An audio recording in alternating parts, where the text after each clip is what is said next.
Saudações, amantes do conhecimento e da reflexão profunda.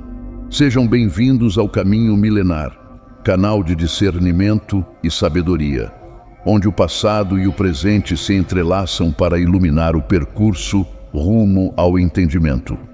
Aqui, desfrutamos da jornada através da tapeçaria do tempo e da espiritualidade, examinando as questões mais complexas da existência humana. Hoje, confrontamos um enigma tão antigo quanto intrigante. Se Deus criou Satanás perfeito, de onde veio o mal?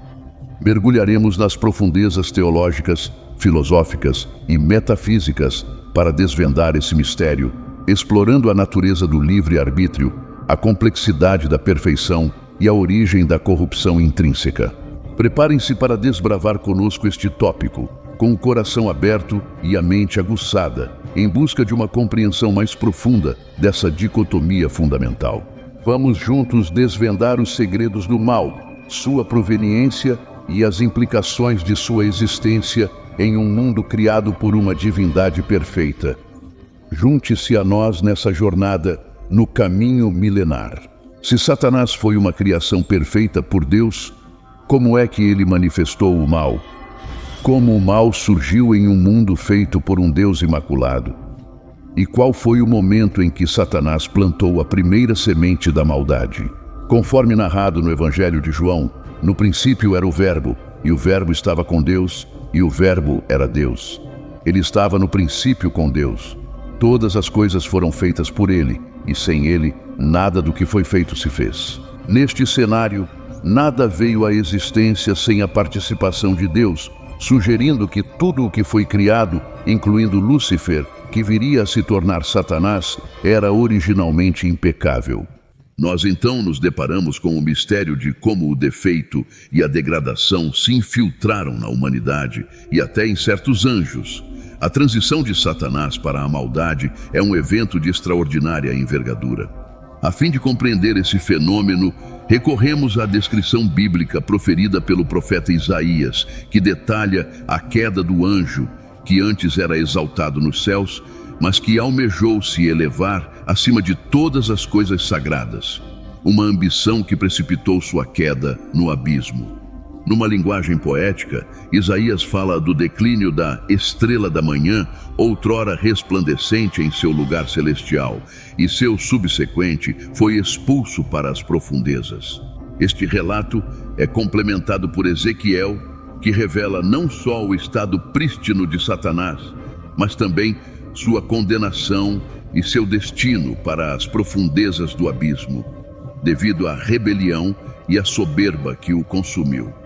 Ele disse de Satanás: "Você estava no Éden, o jardim divino, coberto de toda espécie de joias valiosas, com sua luminosidade cintilante, berilo, rubi, diamante, ônix, jaspe, safira, coral e esmeralda, todas incrustadas em ouro." No momento de sua criação, a música da flauta e do tambor acompanhava sua presença. Tinha o título de querubim protetor e foste estabelecido por Deus. Habitavas entre as pedras reluzentes e andavas sobre elas. Eras a quintessência da perfeição em teus atos desde o início, até que a iniquidade foi encontrada em ti. Através do aumento de tuas transações comerciais, teu íntimo foi preenchido com violência e pecado. Por isso, foste expulso do monte sagrado de Deus e destruído, ó querubim guardião, entre as pedras resplandecentes. Com a rebelião de Satanás contra Deus, ele não só atraiu a fúria divina sobre si mesmo, mas também persuadiu uma fração dos anjos a se aliarem a ele em sua insurgência. Há quem calcule que aproximadamente 1/3 dos anjos caiu nesta revolta. Nesse instante, Satanás e seus seguidores selaram seu destino como seres imbuídos de maldade, em franca oposição a Deus, ao seu plano soberano e à humanidade criada por ele. A palavra perfeição resume as qualidades sublimes, tanto pessoais quanto morais, do querubim no ato de sua criação. Ele não era somente um ícone de sabedoria, mas sua beleza era de tirar o fôlego. Marcava presença com o distintivo da perfeição, impecável na aparência e íntegro em seu comportamento desde que veio à existência. Tanto Isaías quanto Ezequiel atestam sua elevada posição como a mais alta das criaturas feitas, ressaltando ainda seu inigualável e próximo vínculo com o Criador. Ele residia no vértice espiritual de Deus, simbolizando o trono da manifestação ostensiva de Deus. Mesmo sem descrever em pormenores, as Escrituras indicam que foi descoberta impureza nesse ser angelical anteriormente inculpado. Como isso surgiu? Pistas são fornecidas em Ezequiel 28, versículo 17. Menciona que seu coração foi corrompido por sua beleza e que a admiração por si próprio o desencaminhou. Como consequência, ele foi destituído de sua posição celeste, servindo como lição para governantes terrenos. A presunção e o egocentrismo contaminaram a sabedoria de Satanás e o afundaram em uma contemplação narcísica, afastando-o do brilho de Deus, levando-o à própria decadência. Esta lição de história sublinha os perigos latentes no orgulho e na fixação por si mesmo.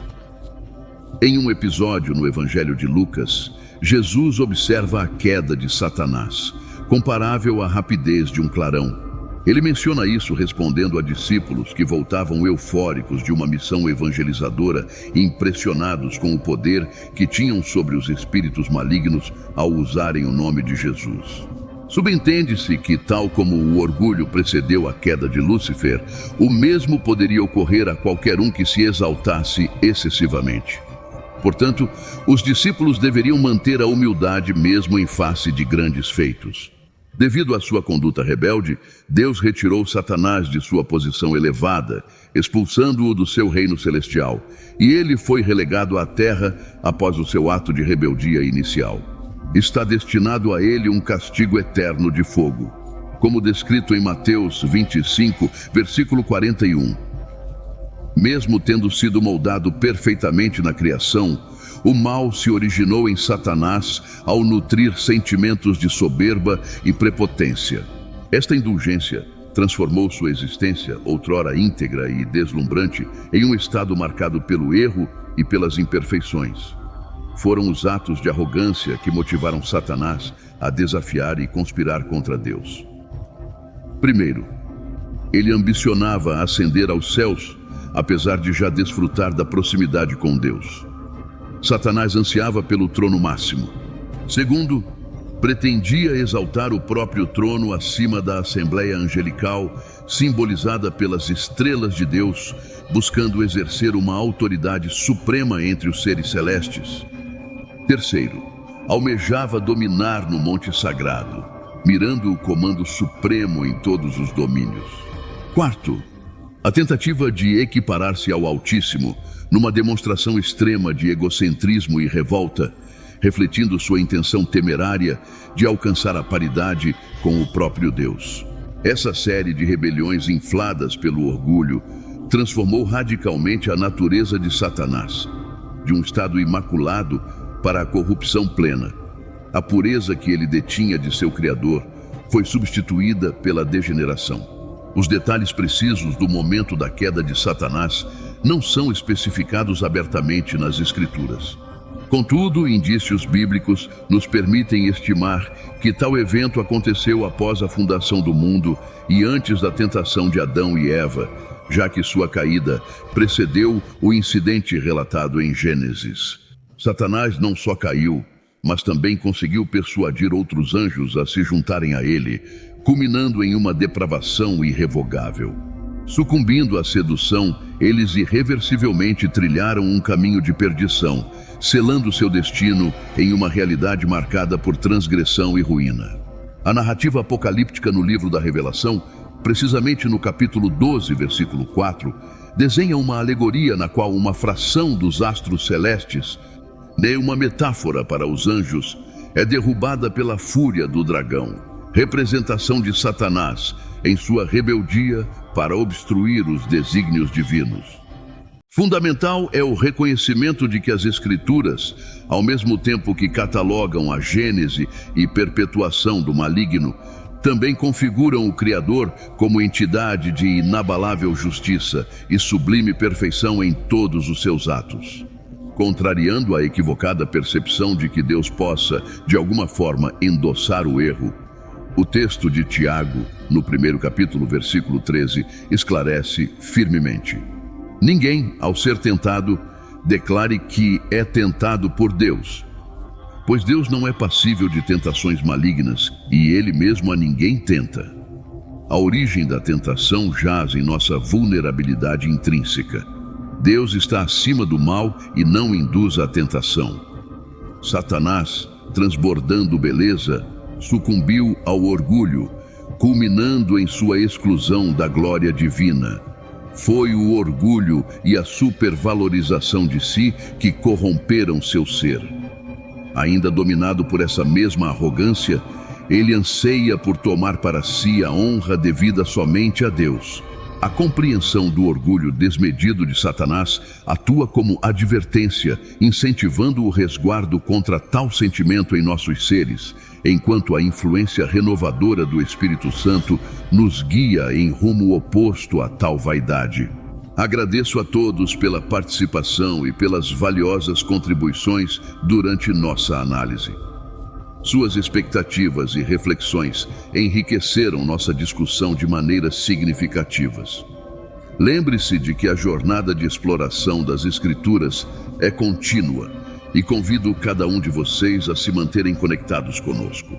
Não esqueçam de se inscrever no canal Caminho Milenar para acompanhar futuras reflexões, estudos e discussões sobre temas espirituais. Que a sabedoria e a paz estejam com vocês. Até a próxima jornada de aprendizado e reflexão.